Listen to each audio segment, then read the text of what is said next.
Assalamualaikum warahmatullahi wabarakatuh. Selamat datang di channel Bidan Tiara Monalisa. Kali ini saya akan menjelaskan tentang soal-soal P3K Kebidanan, Hukum Kebidanan maupun SKB CPNS Kebidanan. Yuk simak videonya, semoga teman-teman mendapatkan nilai terbaik dan jangan lupa berdoa ya. Dan semoga lulus P3K maupun SKB CPNS maupun Hukum. Untuk mendukung channel ini jangan lupa like, share, dan subscribe. Langsung saja kita akan bahas soal yang pertama. Seorang perempuan usia 24 tahun, G1P0A0, usia kehamilan 32 minggu, datang ke PMB dengan keluhan nafsu makan menurun.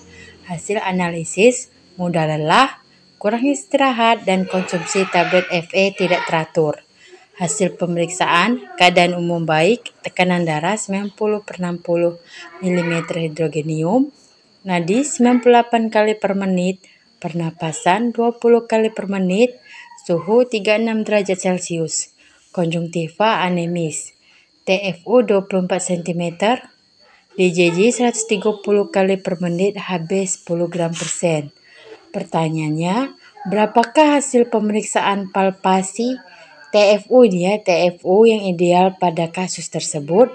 A. Sepusat, B. Tepat di PX, C. 3 jari di bawah PX, D. Pertengahan pusat dan PX, E. 3 jari di atas sipisis.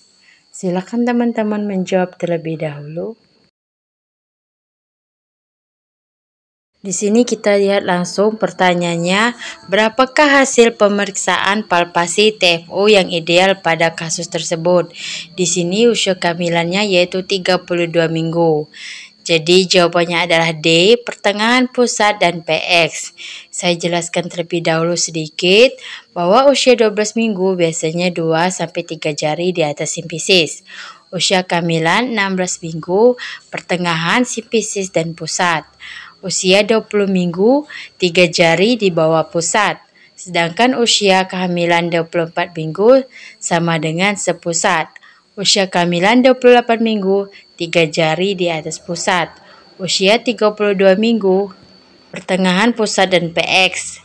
Usia 36 minggu sama dengan di atas PX. Sedangkan yang terakhir yaitu 40 minggu biasanya sudah masuk PAP, jadi 3 jari di bawah PX. Lanjut kita akan bahas soal nomor 2. Seorang perempuan G2P1A0 datang ke PMB untuk pemeriksaan kehamilannya. Ibu mengeluh kakinya bengkak, tekanan darah 110/70 mm hidrogenium, nadi 80 kali per menit, pernapasan 20 kali per menit, suhu 36 derajat Celcius, tinggi fundus 3 jari di atas pusat, DJJ 140 kali per menit. Pertanyaannya, berdasarkan kasus di atas, kapankah jadwal kunjungan ulangnya akan datang? A. 1 minggu, B. 2 minggu lagi, C. 3 minggu lagi, D. 4 minggu lagi, E. 5 minggu lagi. Silakan teman-teman menjawab terlebih dahulu. Langsung saja kita akan bahas, kita lihat dulu pertanyaannya. Berdasarkan kasus di atas, kapankah jadwal kunjungan kembali? Nah, kita lihat dulu. Di sini usia kehamilannya tidak diberitahukan, tapi tinggi fundusnya 3 jari di atas pusat. 3 jari di atas pusat biasanya usia kehamilan 28 minggu. Jadi kunjungan ulangnya jawabannya adalah B, 2 minggu lagi. Di sini saya akan jelaskan kembali berdasarkan kunjungan ulang. Untuk usia kehamilan kurang dari 28 minggu, kunjungan ulangnya 1 bulan. Untuk usia kehamilan 28 minggu sampai 36 minggu, kunjungan ulangnya 2 minggu sekali. Untuk usia kehamilan lebih dari 36 minggu, kunjungannya 1 minggu sekali. Jadi jawabannya adalah B ya untuk nomor 2, 2 minggu lagi karena usia kehamilannya 28 minggu atau tinggi fundusnya 3 jari di atas pusat. Lanjut kita akan bahas soal nomor 3. Seorang perempuan usia 21 tahun, G1P0A0, hamil 11 minggu, datang ke puskesmas untuk pemeriksaan kehamilan.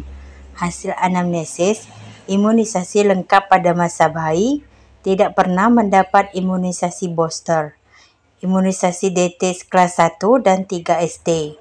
Hasil pemeriksaan, keadaan umum baik, tekanan darah 110/70 mm hidrogenium, nadi 100 kali per menit, pernapasan 20 kali per menit, suhu 37 derajat Celcius, tinggi fundus 3 jari di atas sipisis.